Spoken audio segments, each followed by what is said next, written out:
Relationships aren't always sunshine and rainbows. Just like in nature, you can't have rainbows without a little rain. Journey with us Shani Goodson. and Dr. Sunjata as we share stories and insights about our thriving, unconventional love life and our unique take on relationships and consensual non monogamy.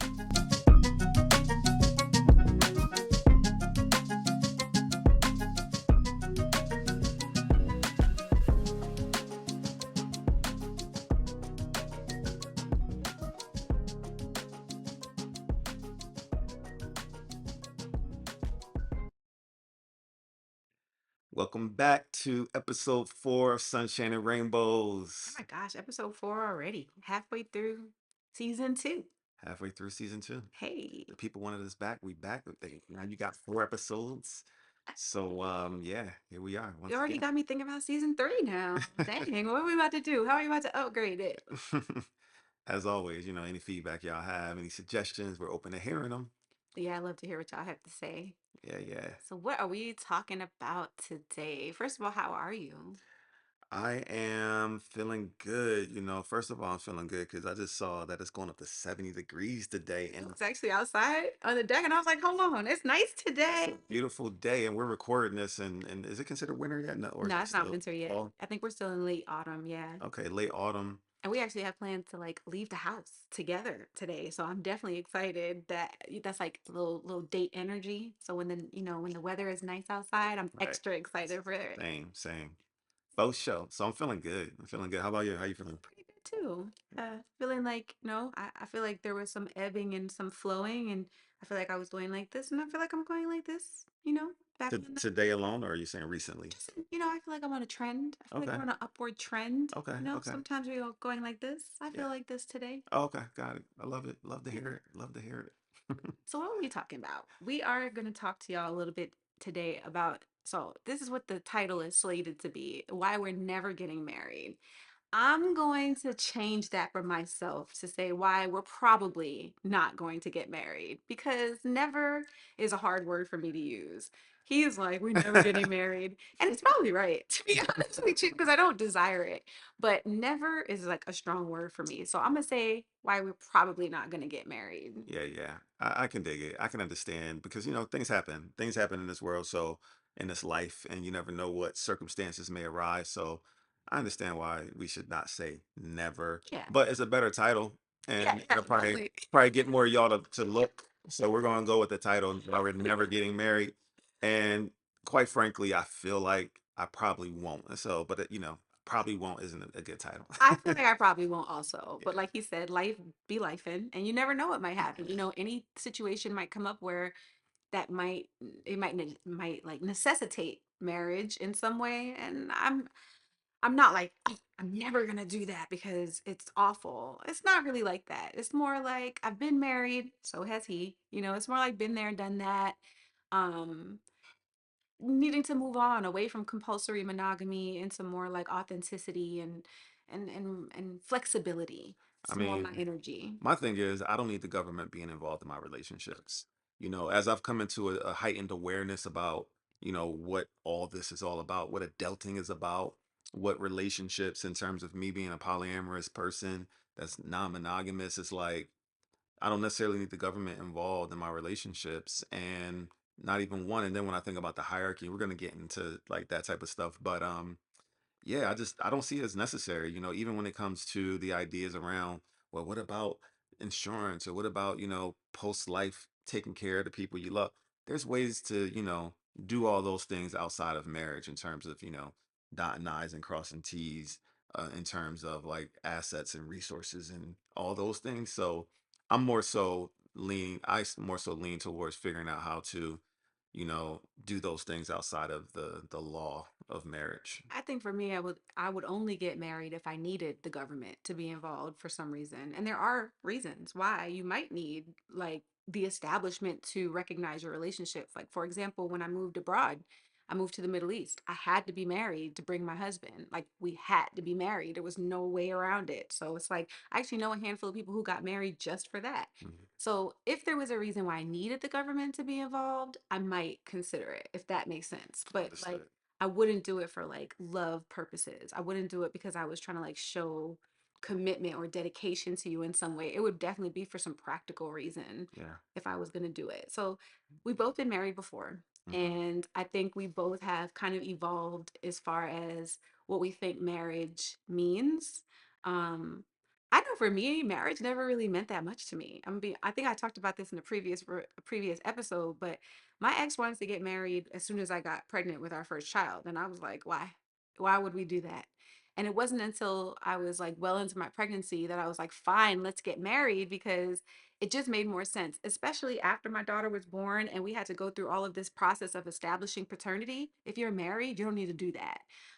There's just so much stuff that you don't have to do when you're married, and it was like, all right, this is the reason to get married. It's like a shortcut. It's like a practical thing. So it kind of always was like that for me. Hmm. But after my marriage ended, I kind of still felt like maybe I wanted to be married again because I did like the life partner energy. So I kind of felt like I did want to get married again. But then over time, as like time passed and I did more observations, I started to think I don't really need the paper, especially because it was took forever for my divorce process to finish. And I was like, I don't need to do this again. Yeah, yeah. I think for me, going back, I started out as a young adult saying I'm never getting married. Um, and again, I explained my reasons in season one, telling my story on how I got to consensual non-monogamy and polyamory. But I didn't think I was going to get married, but then I got into this relationship with, my now ex-wife and co-parent and realized that I didn't want that relationship to end necessarily. And she was on some old, either She you, gave you an yeah, ultimatum. either you marrying me or I'm out. And I loved her so much. I liked her so much. And I didn't want to lose that relationship. So I felt like, well, this is the obvious next step then. I didn't know any other way. And, I had no concept of consensual non-monogamy and polyamory at that time. I had my doubts about, being married. Mm-hmm. Um, but again, it's like I dug this woman. I'm like, all right, well, And you maybe want I to can have do kids with it. her? You knew you Yeah, and wanted. she seemed like a perfect person that to start a family with and everything. So it's like, what else do you do? Yeah, it's like, so what else do you do at the time? And I used to joke with her, like when we were just dating, we dated for like 3.5 years before getting married. And when we were just dating, I would say, how about we just buy houses next to each other, have kids, and raise them? This is way back when that I said this. No clue about consensual non-monogamy, co-parenting, and all those things. And that's what I was on. And, she would laugh and joke, and we joked about that for years because within the first year, we were like, oh, we love each other. We're a dope connection. But I didn't propose, and 2 years go by, 3 years go by, and she's like, hold on, listen, dude. So she gave me that ultimatum, and I was like, all right, I'm ready. And I was 26 at the time when I got married, by the way. So that's almost 20 years ago. And yeah, as I, came into my awareness about myself that I was polyamorous, and I realized and started to feel confined in that, monogamous commitment. You were 26 when you got married too? Me too. What's the I difference? know. I like so average right there on the average age. All right. Um, but yeah, my beliefs and everything definitely started to shift over time, especially as I was like in that marriage and coming into the understanding about myself, about being, polyamorous. And I realized that yeah, if I get out of this situation, um, I can't see myself getting back into being married, but it also had a lot to do with my like anti-oppression liberation, journey and beliefs that have emerged as well. Yeah, yeah, so I feel like after you got separated, you were like, I'm not doing this again. That was your Yeah, immediate energy. yeah. I think after I got separated, I initially was like, no, I think I would like to be married again. But I did want to be non-monogamous. Like I knew that. But I was like, I think I want to get married again. And then I would say that was early 2021. I would say by the end of 2021, I was like, I don't even want to live with a man again. I think by the end of that year, I was like, forget marriage. I don't even want to Mm, cohabitate again. And then I would say, let's say a few months later is when you and I connected. And his initial post was talking about nesting. Like that was but I kind of ignored that part. Like I was like, it's okay. Even it's okay if we don't get there. Like I wasn't coming in. I wasn't trying to talk to him, or I wasn't interested in him because he wanted to nest. I was kind of like, it's cool. That's like, incidental. If we nest, fine, but that's probably not going to happen. That was my energy when we first started talking.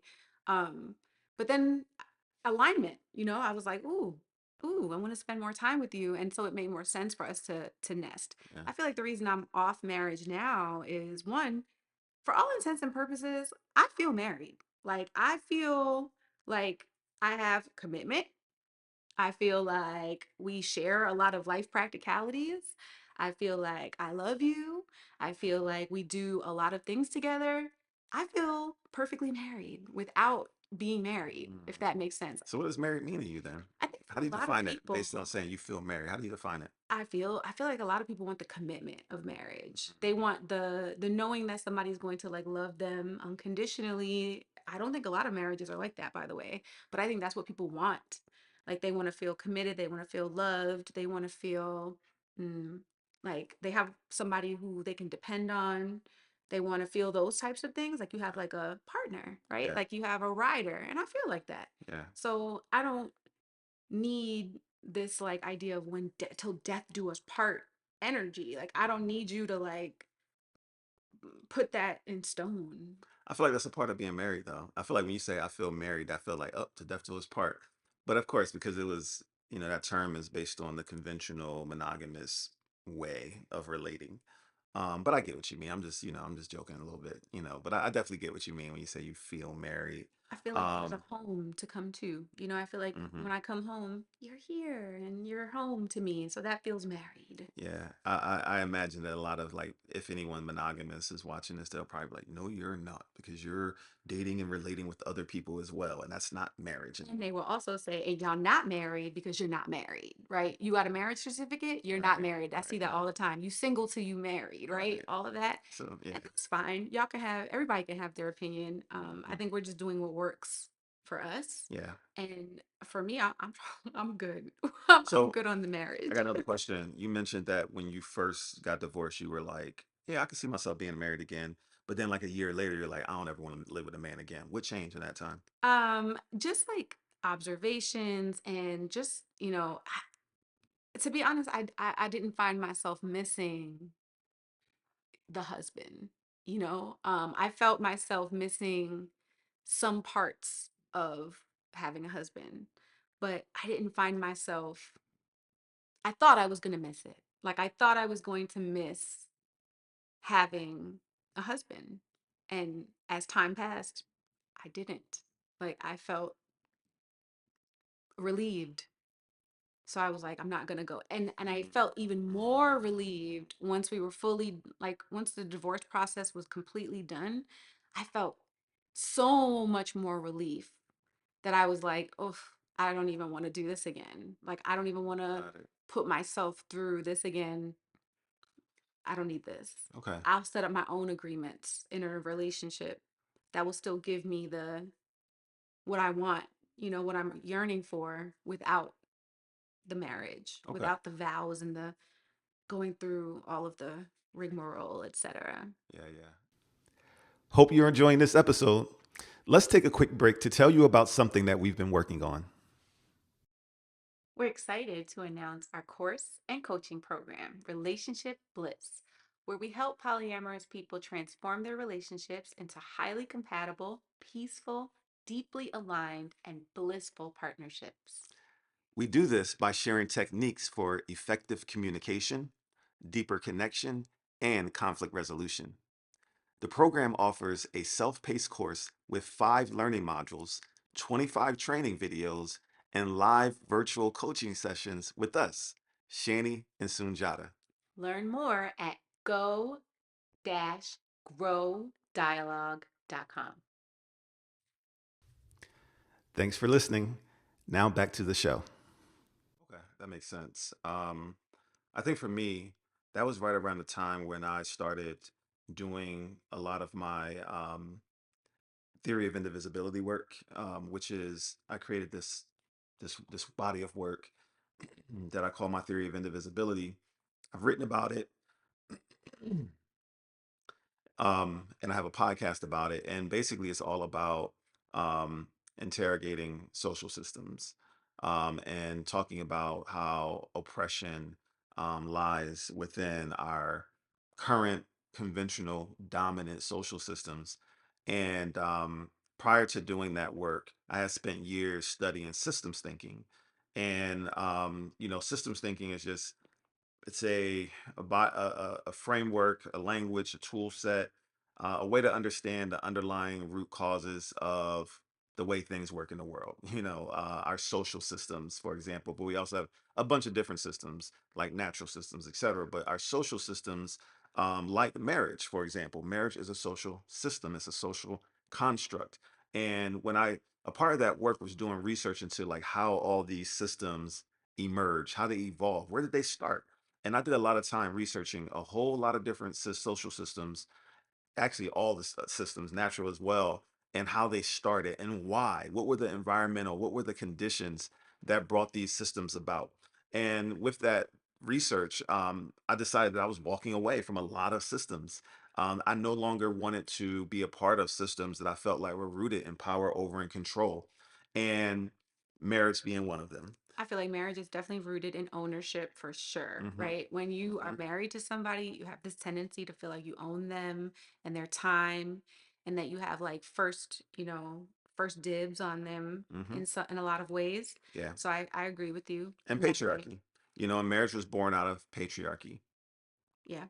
And, so when you think about patriarchy, the idea that, men wield and hold the power and family dynamics and to make decisions, just going, depending how far you want to go back, patriarchy meant a lot of different things over the course of history.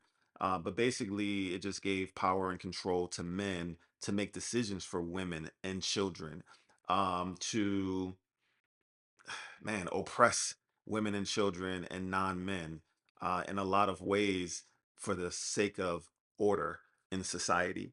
And marriage is one of those things that came about through patriarchy to pass down a man's resources and assets. To make And, sure that they went to his heirs yes. because, of course, you understand this idea of a woman if she's unfaithful and has a child unfaithful and has a child that doesn't belong to the man, now those children can reap the benefits that he has accumulated. Hmm. And so marriage is a way to kind of shackle a woman to you, right? In a way to make sure that your heirs are the only rightful owners of your property. Yeah, yeah. So just understanding how all that played out and how it then played into, capitalism and the ways that another system, social system that I feel like causes harm, unfortunately and unintentionally. And obviously it does some things well and does some good, but it's also caused a lot of harm to people and the environment. And again, so I was just in that headspace as well when I was making these decisions. Like, I don't need that. I don't need those systems to show up in the world as the way I want to show up in the world, making a positive impact on the world. Um, so yeah, marriage kind of got caught up in all that wash of the journey I was on and etc. So and patriarchy was a huge part of that, as well as compulsory monogamy. Um, marriage is also rooted in that.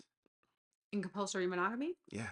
um, I think that compulsory monogamy, yes, I think that they're definitely related. Um, we're definitely conditioned to believe that marriage is what you do. You get married to somebody, you have children with them, it's just what you do.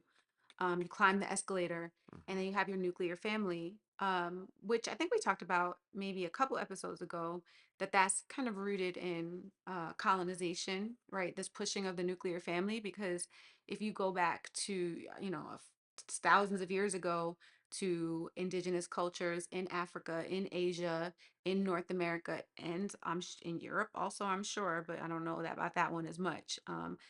There were extended families. Hunter gatherer bands moved together, where they kind of took care of everyone. All the kids were taken care of by all the women, and the men. The men, had their roles, and the women had their roles, and they crossed over much more than they do now. So as far as that's what evidence tells us anyway, we weren't there, but this is what we think happened. So the nuclear family is really an invention of the 20th century. The way that we are so ingrained in the nuclear family is definitely a 20th century invention. I wrote a series about this on sustainablesolutionsmedia.com. I wrote a series about this. It's an interesting there's an interesting correlation between the rise of capitalism and the rise of the nuclear family, Hmm. and there's a lot of erasure in history of extended families and Right, village, right, right. and the hierarchy that gets conditioned into us with compulsory monogamy and the nuclear family Hmm. also contributes to our competitive capitalistic nature. Yes. So all of these things kind of like come together Hmm. to um Deteriorate the village yes, and to eliminate the reinforce village. competition and Right. to reinforce separate family units so that we can sell more stuff. More houses, more cars, more irons, like more refrigerators. If we can separate people, then all each individual household has to buy these things, etc. And I could say that, again, as a part of my anti-oppression and my liberation journey and learning the history of all these things and realizing how misaligned it was with me, that's another thing that really made marriage not make any sense. Because to me, marriage was the linchpin for being compulsory monogamy and the nuclear family and the hierarchy was like the pinnacle, of those things was getting married. And as I was coming into these awarenesses about myself and realizing that I'm more so into the ideals of being in a village and I want to, be interconnected with, a group of people who we're all supporting each other and we got each other's backs and, we're taking care of each other kids if necessary and et cetera, et cetera. Like that's where my values lie more so than the individual separate units. Again, got me further and further and further away from the idea of marriage because if I don't want to do those things, then why do I need to be married? Yeah, I think I've kind of redefined marriage in my mind in a lot of ways because marriage is definitely like a zero sum game. It's like you're married or you're not, right? Like a lot of some people get divorced and are still able to maintain like intimacy. There that happens occasionally, but usually it's like a zero sum game, right? It's a breakup. When your marriage is over, it's like a breakup. Um, I kind of have when I say like I still feel married, I think once I've said if I could, you know, I- if I could if being a wife meant what it means to me, that I feel like your wife. You know what I mean? If I were to take what being a wife means to me, I feel like his wife. But I don't feel like your wife in the marriage sense, the monogamous marriage sense. Hmm. I feel like this is a hard thing for monogamous people to understand. It's like, how can you feel, you know, committed to somebody and still see other people. Like that's a difficult concept, I think, for a lot of monogamous folks to understand. Hmm. Definitely. Um, It definitely is. But yeah, I think those are that pretty much covers, for me the reasons. Is there anything you think I could add? Any value I could add? Anything I missed that you want me to share? Because I'm like, yeah, I think those are all the reasons why I can't see myself getting married. yeah, I think the flexibility also is something that matters to you. Like you don't want to have things like written in stone You know in how I this feel about way. titles.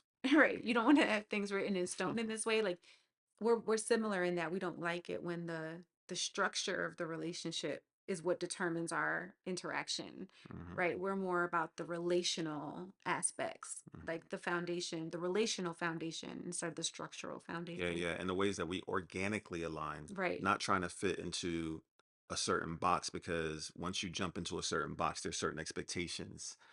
So I don't want to jump into the marriage box because I don't want those expectations. I understand that you can define things the way you want. I just think it's a little bit harder when you jump into that box to now get rid of the parts of it you don't want Oh versus yeah. just naturally living into our natural alignments. Definitely. You And I know, think we us cohabitating now, it's like every time we rent. So every time a lease is up, we get to reassess, yeah, yeah. like, is it still making sense for us? We don't get that in marriage, right? You don't get like a every 7 years, let's go ahead and reassess how we're feeling and decide if we want to stay in this or not. You don't have that in The marriage. irony is, I literally said that to my now ex-wife. That was a part of the initial conversation. I was saying it in like a joking way way back then, but I literally said to her that, marriage would make more sense to me if people could reevaluate every 7 years. I used 7 years, so I thought that was funny. You just said seven I've years. heard of the 7-year itch. I don't know if you ever heard that I've never before. heard that before. 7-year itch is when they think that, marriages start to run into issues. Okay. Sometimes they say that's where cheating happens most Mm, frequently, like 7 years. So okay. that's where I pulled that number from. Okay. Yeah. But yeah, that brings me to speaking to the whole idea of till death do us part. Now, even though we're in a lease, that don't literally mean that we gotta like grin and bear it if we're no longer aligned and we're clashing. Yeah. No, we literally get to wake up and choose each other every day. And if something changes, we can we can reevaluate and transition into a context that makes more sense for us. Till death do us part. Um, you know, I think for me, I like to I'm like that with all my relationships. I believe in being there, working through things. At times, me and someone may be closer than at other times, but there's no like till death do us part. We got to grin and bear it and deal with all the things we don't like about each other and stay close in a close proximity, romantic, sexual relationship because we agreed to be till death do us part. Till death do us part, to me now, it's not even something that I use or adopt, but I'll say this, that's a part of marriage that, it's just not even necessary because or let's say a part of another reason why marriage doesn't make sense for us, but a part of the way we relate that's misaligned with marriage because we're more so, um, we understand that relationships ebb and flow, um, you know, and we understand that there's ways that we naturally align and there's ways that we don't. And if for some reason the ways that we're doing life together right now start to shift where it doesn't feel like it's as naturally organically aligned, we can transition to a different context without any guilt or any law hanging over our head or any like vows that we made that through to a any entity or deity or anything like that. We don't that doesn't that's not a thing, but Yo, we're still committed yeah. I think, for some, committed to keep it real. it's this it's back to the idea of hierarchy. It's like this idea that we're on this relationship escalator and going up is a promotion and going down is a demotion. And the idea of getting married, that's a big promotion. Okay, like if you get married, you've been promoted. You're now locked in for life. So if you decide I don't want to be married anymore, it can really be hurtful, right? It can really feel like a blow because now that's a demotion. You wanted to be married to me, now you don't. So I think other people would feel similarly about, like, for the fact about the example of us nesting. Like some people might feel like, oh, isn't that a promotion? That could be considered a demotion if y'all decide that you don't want to anymore. But I think we both have a mindset that's a little bit different in that way. We're both more egalitarian in the way that we try to approach this, Yeah, if that yeah. makes sense. We both try to resist hierarchy and escalation. And that's a good Segue. segue into our segment for this episode, where we're going to share a relationship philosophy within polyamory with you. In this episode, we're going to talk about the idea of egalitarian polyamory, which is one of the ways that people relate within this context. And I would say it's at the heart of how we relate in a lot of ways. Definitely aim for it. I definitely aim for egalitarian as much as possible, and I definitely aim to resist hierarchy as much as possible. Um, but I'm I not was going to say, how would you define it? hierarchy. No, egalitarian polyamory. Egalitarian polyamory, I think, is when you don't have a hierarchical structure within your relationships. So you're not calling someone a primary partner.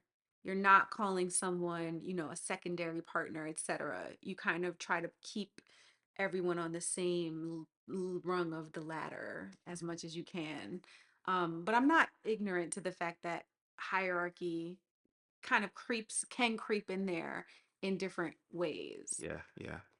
Um, yeah, because we have this term we call natural hierarchy, where people share, a life a partnership or like a nesting partnership where there may be kids involved or like paying bills and considerations and things that may those type of considerations and those type of like um life enmeshments may bring and usually do bring forth a level of hierarchy when you move out into the world to start engaging with other people. And I think what that means is that you, when you're not enmeshed, you only have to consider yourself, really. You only, all of your decisions are very independent.